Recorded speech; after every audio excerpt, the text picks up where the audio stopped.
Alors, je m'appelle Tissia Moukouna. Je suis la fondatrice de la marque de café La Quinoise, Ok. qui est un café qui pousse à Kinshasa. D'accord. Et je relance les plantations de café abandonnées dans plusieurs provinces, Ok. notamment au Kasaï.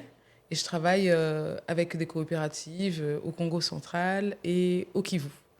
Et je suis également la présidente de la commission Jeunes Entrepreneurs à la FEC. Les cafés, c'est vraiment la première chose qui frappe. Pourquoi les cafés Par où est-ce que c'est parti? Pourquoi tu t'es lancée dans ça déjà? Ça a commencé par où? Alors, c'est vrai que le café, en général, les gens qui font du café, c'est une famille. C'est de génération en génération, c'est un Exactement. héritage. C'est rare de voir un jeune ou une jeune se dire « Allez, je vais faire du café, je me lance, je fais du café ». Exactement. Moi, tout est né en fait d'une passion pour l'agriculture. J'aimais bien faire pousser des choses. D'accord. Quand j'étais jeune, j'aimais bien rester avec les grands-pères. Et puis, on faisait pousser les choses, des oranges, des citrons, ce genre de choses. Et un jour, je leur ai dit, tiens, j'aimerais bien essayer du café. Ça m'est venu comme ça. Parce que au départ, je ne savais même pas que le café poussait d'un arbre. Du coup, je me suis dit, tiens, j'aimerais bien essayer de faire pousser du café. C'est vraiment trop marrant de transformer un fruit d'un arbre en une boisson. Et la réaction des gens était immédiate. Ça ne va pas marcher. À Kinshasa, le café ne marche pas. Ok. C'est pas la peine d'essayer. D'accord. Le café, ça pousse pas ici, c'est dans les autres provinces. Laisse tomber, ma fille, laisse tomber. Et plus on me disait que ça marcherait pas, plus j'avais envie d'essayer. Parce que je suis têtue. Je suis très têtue. Donc, on a fait un défi carrément. C'était un défi, c'était un challenge. Donc au départ, c'était vraiment un challenge. Je voulais essayer pour voir si le café poussait. Et j'étais étudiante, donc j'avais du temps. Je ne pensais pas en faire mon métier un jour. Je ne pensais pas en faire une entreprise. Je ne pensais pas que ça allait prendre autant d'importance dans ma vie, que ça allait changer autant de vies autour de moi. Ok. Donc, c'était juste un challenge. Le café a poussé.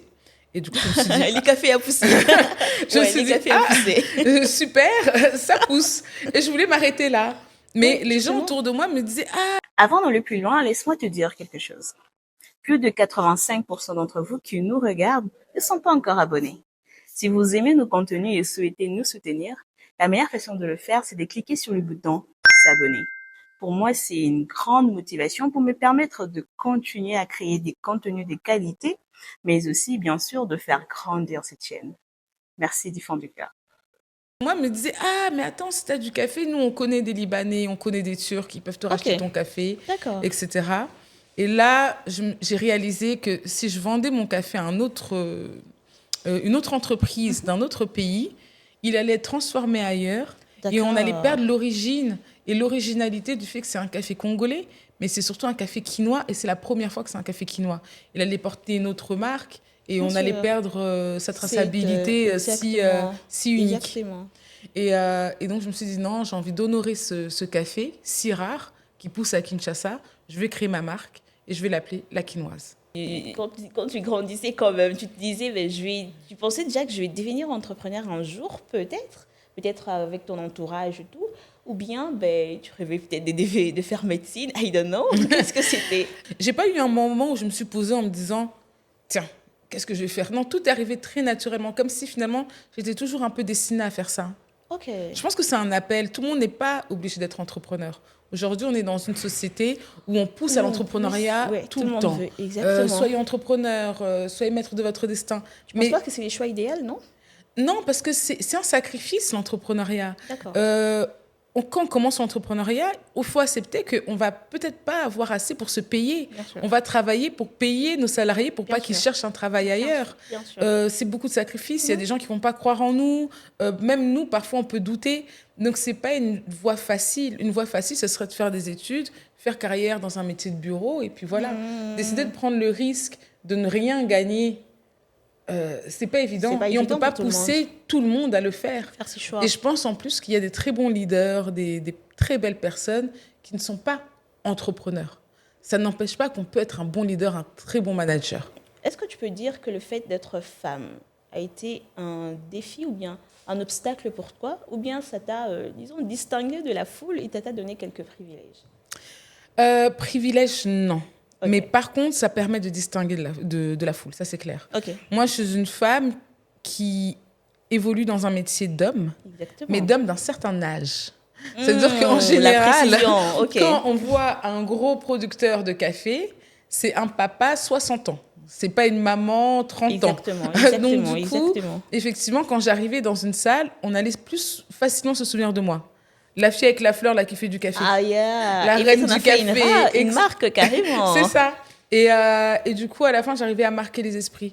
Il y avait des gens qui me faisaient bien comprendre que j'étais pas à ma place.